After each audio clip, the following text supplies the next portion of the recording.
سمير عايزين يا جماعه عشان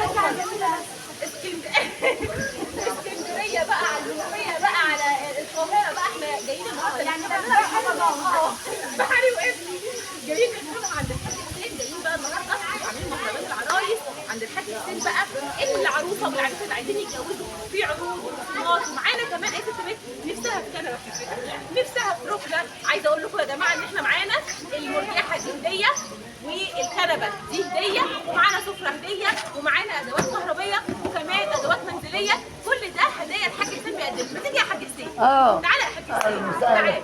انتوا نورتوني النهارده يا جماعه والله.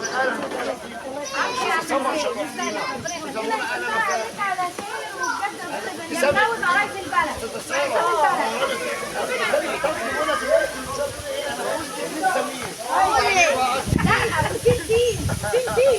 سارة سمير يا جماعه صور سمير يا جماعه بس ابوها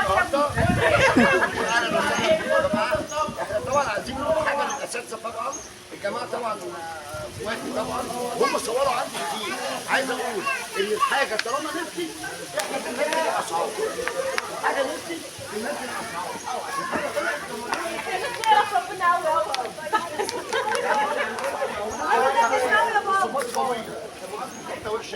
ايوه تعالى هنا اقف هنا في الوسط يا عم. ايوه لازم هم يدفعوا ولا بتكلم. ماشي احنا معاك. زي ما قلنا يا استاذه حاجه لما زادت اتكلمنا في الزياده. طب دلوقتي يا جماعه بنعلن ان الحاجه نزلت رسمي. يعني رسمي الحاجه نفسي عشان رسمي عندي وعند غيري. فاحنا بنرخص. بنرخص طبعا العروض والهدايا دي احنا ما بنجيبش حاجه كده فيك والكلام ده كله انتوا عارفيني طبعا. ده احنا اللي هنسلمه اصلا. مش انتوا هتسلموه او لو حتى ما حضرتوش التسليم هنصور ونبعت لكم الفيديو تنزلوه. تمام. اول حاجه، ثاني حاجه الاسعار نزلت. احنا هننزل اسعار وفي خصومات وعاملين حاجه جديده طبعا عشان انتوا الثلاثه شرفتوني النهارده. عاملين عروض بس العروض بتاعتنا مسعره. يعني ايه؟ ما ينفعش اقول لك العرض على بعضه بس متمن عشان لو حد عايز حاجه من العرض ياخدها. عشان يعني سعر السفره لوحدها والنوم لوحده والاطفال لوحده. والحاج حسين بقى عامل حاجه المره دي عامل عرض فيديو ساره سمير وعامل عرض مختلف تاني في فيديو فانت منى الجندي وعامل عرض مختلف ثالث في فيديو القمر ساره سمير. وعنده اكتر من كده بكتير.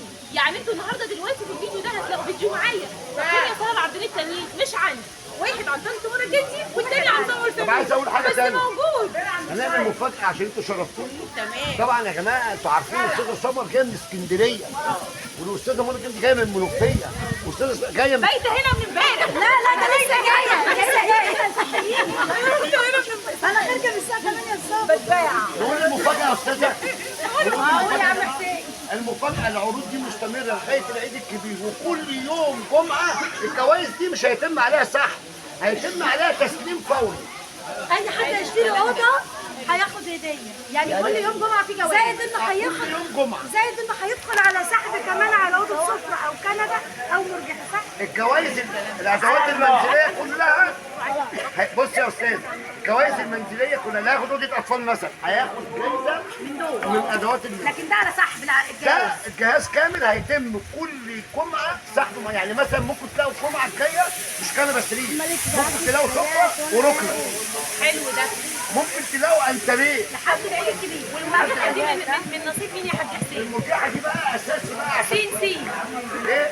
ايوه جدع. طب ما أنا لو قلت سين عندنا سين. لا انا ايوه. خلاص يا جماعة يبقى الثلاث عروض سين سين ألف سين سين ب 100 ألف في العرض الثاني. الكلمات المتقاطعه صعبه قوي. سين سين ألف أستاذة سمر سمير وأستاذة سارة سمير. تمام. طب و100 ألف أستاذة منى الجندي. انا مختلفه مميزه. ما عنديش ولا سين واحد. المهم نتمرجح. لا ده انا عندي. انا ابني ابويا في سين اهو.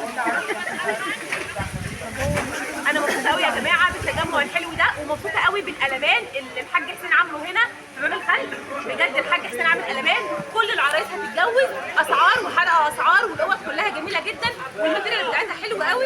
يعني اللي معاه 50000 جنيه هيتجوز واللي معاه 30000 جنيه اوه واللي معاه ايه؟ ايوه قولي ولا يهمك. لا نقول التوتال. لو هنشرح قبل ما نصور الشغل كان عندنا اوضه ب 22 تمام وكان في طقم ب 12 وكان في اوضه اطفال اقل حاجه ب 13. الاسعار لما نزلت هنعمل اوضه نوم ب 10000 جنيه، وهنعمل اوضه النوم اسف ب 19000 جنيه، والاطفال ب 10000 جنيه، والانتريت 12000 جنيه. يبقى دول يعملوا 41، الثلاثه على بعض ب 40، وهيخش السحب على الهديه. تشكر يا عم يعني ده كله سنة. اهم حاجه يا ولاد، اهم حاجه يا ولاد ربنا يرزق بناتنا العرسان يا رب اللهم اللي يطمنا عليهم، وبعد كده بقى على ربنا ينصر عم حسين. يعني يا منى في اوضه نوم ب 10000 لا اطفال يعني يا ماما في اوضه انا بصراحه مش مصدقه بس في حاجه هنوريكم 10 بس على شرط. في ب 10 وفي ب 13 وفي ب 15 زي ال 23. يعني بتبدأ 10000 واكيد كل حاجه فيها كل قاعده كل بيبقى فيها 100 اكتر. على قد الحته تمد رجلك مع عمك يعني اللي معاه 10000 جنيه هيتجوز. ده طنط منى دي مشكله. ما تدينوش نفسكم مش على قدكم. بقول لك صح هي كده. هي مش عارفه تتجوز فيه ولا لا. انا ما غيرت حاجه، انا جددت الروح. انا اللي هتغير والعزال بتاعنا بتهني بيه. احنا هنا بقى عند الحاج حسين كلنا بقى اللي عايزه تغير في حاجه هتغيرها، واللي عايزه تجوز عيالها هيتجوزوا باقل الاسعار واسعار قليله جدا جدا. اللي عايز يفرح هيفرح من غير بقى لا جمعيه ولا اقساط ولا حركات، صح ولا ايه؟ اصلا ما ينفعش يتجوز هو عليه جمعيه ولا اقساط. هيصرف من ايه؟ هيطلعها على طول. هيجيب البنبس ازاي؟ ايوه طلعوه. ايوه لا اله الا الله. يا عم لو خلفت اللي يجي يشرفني طبعا ينزلوا لنا لينك الصفحه. الشغل اللي احنا هنصوره متصور قبل كده باسعاره القديمه، وانا بعتذر للناس اللي اشترت غصب عني، اللي اشتريته بالغالي غصب عني. غصب عني، الحاجه كانت رخيصه غالي، دلوقتي رخصت. طبعا انا افضل اعتذر للناس وارخص احسن ما اعتذرش واشتغل بنفس الاسعار، والناس بتثق فينا وفيكم، طبعا ده على راسنا.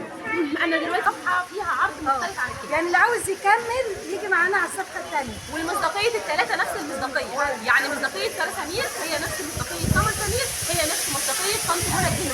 الثلاث مصداقيات والثلاث عروض حقيقيين. العرض اللي عندي حقيقي، والعرض اللي عند سمر حقيقي، والعرض اللي عند طنط منى الدين واللي يعجبك هتاخديه واللي يناسبك هاتيه. ما نقولش كلمه وتروحوا تقولوا كلمه غير الثانيه. وعلى قد الحسد ايه؟ هو اللي هتمد رجليه. وعلى قد الحسد ايه؟ طنط منى الدين يعني وده ما شاء الله تبارك الله جزء مصغر من الشغل اللي عند الحاج حسين في معرض الإخلاص. بجد الخامات تحفة جدا والخشب حلو قوي. هاتوا نجارينكم معاكم يا جماعة، عندهم تشكيلات رهيبة جدا. العرض ده مستمر لحد العيد الكبير. تمام، كل اللي انتم محتاجينه عندهم من اول 10000 جنيه هتتجهز وتتجوز وتفرش بيتك باقل سعر في مصر. فعلا ارخص معرض موبيليا في مصر، الغالي فيه بتراب الفلوس. كمان عندهم امكانية تفصيل للي عايز موديلات معينة او مقاسات معينة، بيفصلوا وبيصمموا كل اللي انتوا عايزينه والالوان اللي انتوا عايزينها. ولو عايزين تعدلوا في حاجات لتصميمات شقتكم معينة حسب مساحتها بيعملوا لكم كل اللي يريحكم. كل اللي انتوا محتاجينه هتلاقوه عند الحاج حسين في باب الخلق خلف مستشفى احمد ماهر عند مسجد العمري. تمام، او في السيدة زينب عند مستشفى احمد ماهر جنب مسجد العمري. هسيب لكم ارقامهم والتواصل معاهم في قلب الفيديو. بجد ارخص معرض الاخلاص للموبيليا الحاج حسين عزت خلف مستشفى احمد ماهر السيدة زينب بجوار مسجد العمري. هنسيب ارقامهم وطرق التواصل معاهم. احذروا السماسرة والنصابين، وربنا يتم لكم على خير يا رب، ومبروك للجميع.